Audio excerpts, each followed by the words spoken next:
Information technology industry আমাদের Indian ইকোনমিতে একটা ভালো রোল প্লে করছে। ইন্ডিয়ান আইটি হচ্ছে সবচেয়ে বড় এক্সপোর্টার, মানে পৃথিবীর বিভিন্ন দেশে কিন্তু আমাদের এই আইটি অর্থাৎ ইনফরমেশন টেকনোলজি এক্সপোর্ট করা হয়।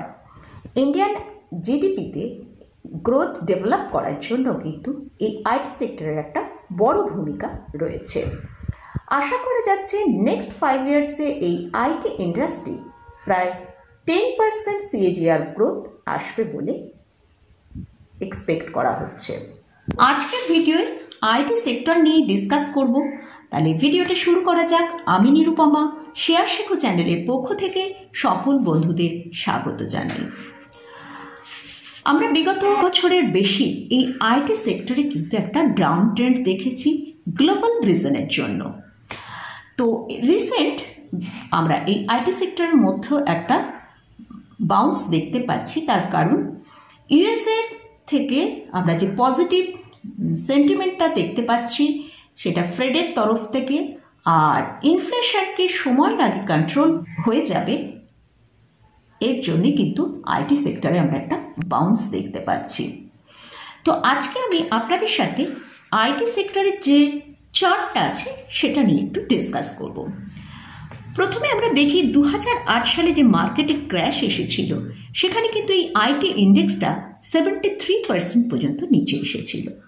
তারপর যখন 2011 র্যালিটা এসেছিল সেখানে আমরা দেখেছি প্রায় 300%-এর মতন র্যালি আপনারা দেখতে পেয়েছেন। এরপর আবার যখন 2012-13-তে একটা ডিক্লাইন আসে, সেখানে আমরা দেখেছি 27% একটা ডিক্লাইন এসেছে। সেখান থেকে আবার আমরা যখন র্যালি দেখলাম 2015 নাগাদ, সেখানে 127%-26%-এর মতন র্যালি আমরা দেখতে পেয়েছি। নেক্সট আবার যখন 2016-17 করে একটা ডিক্লাইন আসছে, আমরা চার্টে দেখছি সেটা হচ্ছে 24% সেখানে ডিক্লাইন এসছিল, কিন্তু র্যালি যখন এসছিল 90%-এর মতন র্যালি এসছে। আর লাস্ট যখন করোনার সময় 2020-তে ডিক্লাইন এসছিল, 40%-এর মতন ডিক্লাইন এসছিল এবং সেখানে আমরা র্যালিটা দেখেছি 138%। আবার যখন আমরা 2023-এ এখনো পর্যন্ত আমরা যে ডিক্লাইনটা দেখেছি প্রায় 49% ডিক্লাইন এসেছে। আমরা চার্টে দেখতে পাচ্ছি যে মুভমেন্টটা আসছে, সেখানে আশা করা যাচ্ছে আগামী হয়তো 2-3 বছরের মধ্যে আবার একটা এখানে ভালো র্যালি দেখাতে পারে। তবে আমার ভিউ অনুযায়ী এখানে টার্গেট হিসেবে আমার মনে হয় 50,000-এ আমরা পৌঁছে যেতে পারি। তবে সেটা এক্ষুনি নয়, তার জন্য টাইম লাগবে। আর এখানে আরও একটা কথা বলি, 14 জানুয়ারি ইনফোসিসের রেজাল্ট আছে, তাই আমার মনে হয় যারা নতুন যদি কোনো স্টকে বাই করতে চান, অবশ্যই এই আইটি সেক্টরে যারা দিগ্গজ যেসব শেয়ারগুলো আছে তাদের রেজাল্টটা চলে আসুক, তাদের কীরকম রেজাল্টের এফেক্টটা শেয়ার মার্কেটের ওপর পড়ে সেটা ওয়াচ করি, তারপর একটু ডিক্লাইন এলে তারপর শেয়ারে বাই করলে বোধহয় বেটার হবে। কারণ এখন প্রত্যেকটা স্টকই কিন্তু অনেকটা উপরের দিকে ট্রেড করছে। আর যদি আপনারা পজিশনালি হোল্ড করে থাকেন তাহলে অবশ্যই একটু পেশেন্স রেখে স্টকগুলোকে হোল্ড করুন। আগামী 2-3 বছরের মধ্যে আমার ভিউ অনুযায়ী আমরা এখান থেকে একটা ভালো র্যালি দেখতে পেতে পারি। গেল আইটি সেক্টরটা সম্পর্কে আলোচনা করলাম। এরপর আমার ওয়াচ লিস্টে যে 4টে স্টক আছে সেটা নিয়ে ডিসকাস করব। তো সেই স্টকের মধ্যে ফার্স্ট আমার লার্জ ক্যাপ স্টক একটা রয়েছে। আর এছাড়াও আমার ভিউয়ার্স যিনি বলেছিলেন যে এই আইটি স্টকের মধ্যে স্মল ক্যাপ এবং মিড ক্যাপ স্টক নিয়ে ডিসকাস করতে, সেই জন্য আমি 2টো মিড ক্যাপ স্টক নিয়ে ডিসকাস করব আর একটা স্মল ক্যাপ স্টক নিয়ে ডিসকাস করব। যেহেতু স্মল ক্যাপ আমি খুব একটা বেশি ডিসকাস করি না, তাই আমার ভিউয়ার্স রিকোয়েস্টে একটা স্মল ক্যাপ স্টক এখানে রেখেছি। তো ফার্স্ট যে স্টকটা নিয়ে ডিসকাস করছি সেটা হচ্ছে large cap stock Wipro. Wipro হচ্ছে একটা 4th লার্জেস্ট ইন্ডিয়ান কোম্পানি। এরা global information technology consultant and business processing service provide করে। আর আইটি সার্ভিস সেগমেন্ট থেকে এরা প্রায় 97% রেভিনিউ জেনারেট করে। আর মার্কেট ক্যাপিটালাইজেশন হচ্ছে 2,41,673 করোড়, পি হচ্ছে 20.8, ROCE হচ্ছে 17.7%, ROE হচ্ছে 15.9%।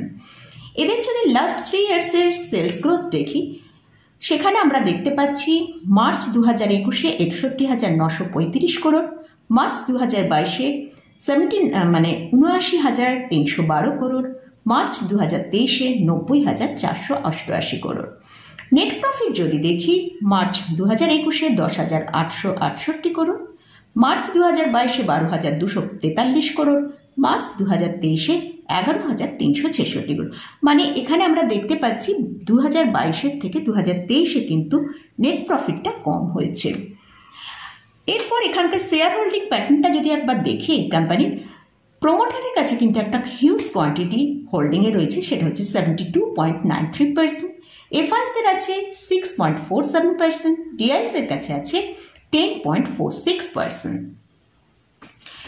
এরপর যে স্টকটা নিয়ে আলোচনা করছি সেটা একটা মিড ক্যাপ স্টক, সেটা হচ্ছে বিড়লা সফট। এটা সিকে বিড়লা গ্রুপের পার্ট, আর এদের রেজিস্টার্ড অফিস হচ্ছে পুনেতে। বিড়লা সফট এরা computer programming, consultancy and related activities, এই কাজগুলো এরা করে। আর এরা প্রোভাইড করে সফটওয়্যার ডেভেলপমেন্ট, আইটি কনসাল্টিং। আর এদের যে মূলত কাস্টমার যারা রয়েছে সেটা হচ্ছে ব্যাংকিং, ফাইন্যান্স সার্ভিস আর ইন্স্যুরেন্স। এই বিড়লা সফটওয়্যার ডিজিটাল সার্ভিস থেকে 32% রেভিনিউ জেনারেট করে। এদের মার্কেট ক্যাপিটালাইজেশন 20,439 করোড়, পি হচ্ছে 54, আর এই স্টকটা অলমোস্ট একটা ডেট ফ্রি স্টক। আর এই স্টকে যদি আমরা লাস্ট 3 ইয়ার্সের সেলস গ্রোথটা দেখি, 2021-এ 3,556 করোড়, 2022-এ 4,130 করোড়, 2023-এ 4,795 করোড়। আর নেট প্রফিট সেখানে আমরা দেখতে পাচ্ছি 2021-এ 321 করোড়, 2022-এ 464 করোড়, আর মার্চ 2023-এ একটু কম হয়েছে 332 করোড়। তো এবারে আমরা যদি এদের শেয়ার হোল্ডিং প্যাটার্নটা একবার দেখি, সেখানে প্রোমোটারের হোল্ডিং আছে 41.08%, এফআইসের হোল্ডিং আছে 11.47%, ডিআইসের হোল্ডিং আছে 21.20%। নেক্সট যে স্টকটা নিয়ে ডিসকাস করব, এটাও মিড ক্যাপ স্টক, সেটা হচ্ছে কোফোর্জ লিমিটেড। কোফোর্জের হচ্ছে এটা একটা আইটি কোম্পানি। এরা কি প্রোভাইড করে? End to end software solution company. এদের যেসব প্রমিনেন্ট গ্লোবাল কাস্টমার আছে তাদের মধ্যে হচ্ছে British Airways, ING group, ACI investment আর এসআইটিএ।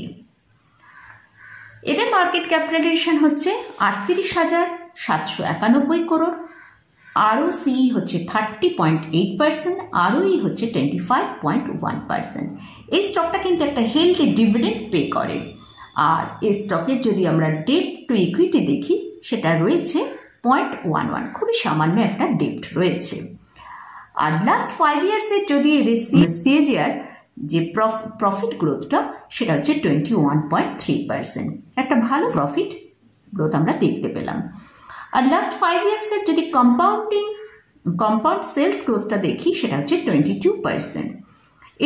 এর ফলে কিন্তু স্টকের প্রাইসের উপর কিন্তু একটা খুব ভালো জাম্প আমরা 5 ইয়ার্সে দেখতে পাচ্ছি, সেটা হচ্ছে 41%।